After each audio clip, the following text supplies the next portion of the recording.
رکن دیومی روزه گرفتن این نیت می باشه و دلیل رکن بودن نیت یکمش آیت 5 سوره بینه می باشه که الله تعالی در این آیت میگه که و ما امروا الا لیعبدوا الله مخلصین له الدین، و میگه که امر کرده نشدن مگر به آن که عبادت کنند یگانه الله تعالی را مخلصین له الدین، و مخلصین له الدین یعنی مخلصین له الطاعه، یعنی که همان عبادت میکردگیش نه، طاعت میکردگیش نه، خالصانه فقط از برای الله تعالی بجا بیارن. و اخلاص این چی می باشه؟ نیت می باشه. اخلاص در عمل یعنی که انسان نیت میکنه که همان عبادتی بجا می آوردگیشه خالصانه از برای الله تعالی بجا بیاره. و همچنین در حدیث پیغمبر صلی الله علیه و سلم در حدیث انده میگه که انما الاعمال بالنیت و انما لكل امرئ ما نوى. انما الاعمال بالنیت، هر آینه هر یک عمل وابسته به چی می باشه؟ به نیت می باشه، یعنی که هر یک عمل تعلق به نیت داره. و انما لكل امرئ ما نوى، و نیز برای هر یک انسان مگر آن چیزی که نیت کردگه. انما الاعمال بالنیت معناش که لیس العمل الا بنیه، نیست عمل مگر که با نیت خطی. پس نیت در عمل انده و در عبادت انده چی می باشه؟ رکن می باشه. و انما لكل امرئ ما نوى، و هر آینه هر یک انسان دریافت میکنه از همون عملش به مقداری که نیت کردگیه. آن چیزی که نیت کردگیه ثوابش دریافت میکنه، اما اگر که به نیت باشه او چی برای حساب نمیخوره. و در مسئله نیتی که در روزه هستن عالما از دو جهت خلاف کردگن در دو مسئله ده. مسئله یکم وقتی نیت کردن که انسان باید که کی نیت کنه، و در نزد جمهور ده همینه که واجبه برای انسان که نیت کنه پیش فجر، یعنی که شبانه باید که نیت کنه، پیش از دمیدن صبح باید که نیتی روزه را نیت کنه. و این مسئله یکمه. اما در نزد فقهای حنفی اگر که انسان بعد فجر تا وقت زوال نیت کنه جایزه، یعنی که شب نیت نکردو نکی کی نیت میکنه؟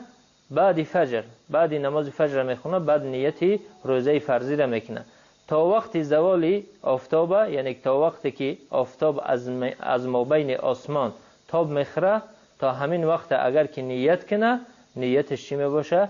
جایز میباشه. اما در نزد جمهور جایز نیست. و دلیلی که جمهور برای سخن گفتگیشون آوردگی هستن این حدیثی حفصه می باشه، حفصه رضی الله عنها ام المؤمنین، که در این حدیث انده میگه که قال رسول الله صلی الله علیه و سلم من لم یجمع الصيام قبل الفجر فلا صيام له. من لم یجمع الصيام یعنی که من لم ینوی الصيام، کسی که میگه که روزه را نیت نمیکنه پیش از فجر فلا صيام له، برای او روزه نیسته. و همین حدیث دلیل کردگن که باید که حتمی پیش از فرا رسیدن فجر چیکار کنی؟ نیت کنی. و نیت یعنی که میشه که در اول شب باشه یا که در بین شب باشه یا که در آخر شب باشه، مهم که پیش از چی باید باشه؟ پیش از نماز فجر باید باشه. اما در مذهب حنفی گفتیم که جایزه که تا وقت زوال اگر که نیت کنه نیت کردگیش درسته و روزش درست حسابیده میشه.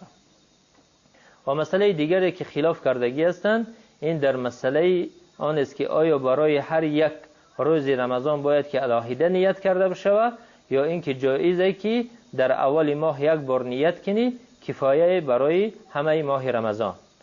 و در این مسئله ده یعنی که قول جمهور در همینه که قول جمهور یعنی که قول مراد جمهور در اینجا فقهای مذهب حنفی می باشند و شافعی و حنبلی می باشند، یعنی که اینها اتفاق دارن که باید که برای هر یک شب، برای هر یک روز علاهیده نیت کرده بشه.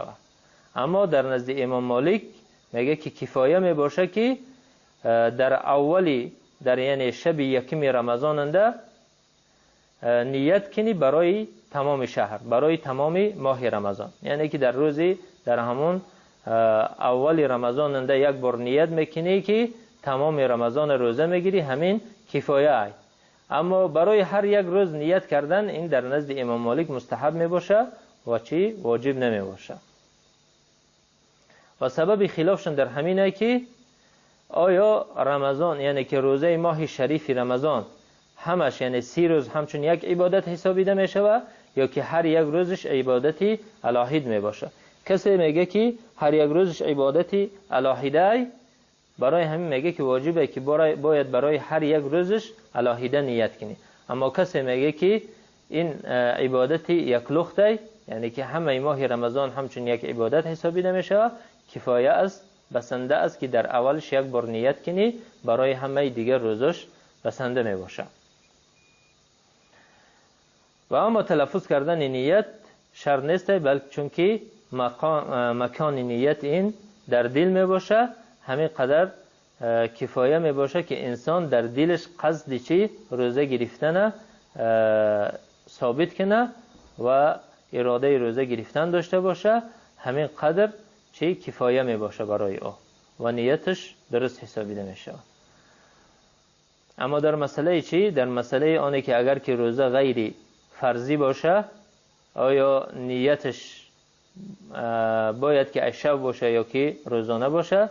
در این مثلا ده یعنی قول فقهای حنفی و همچنین شافعی در همینه که تا وقت زوال اگر که نیت کنه نیتش درسته.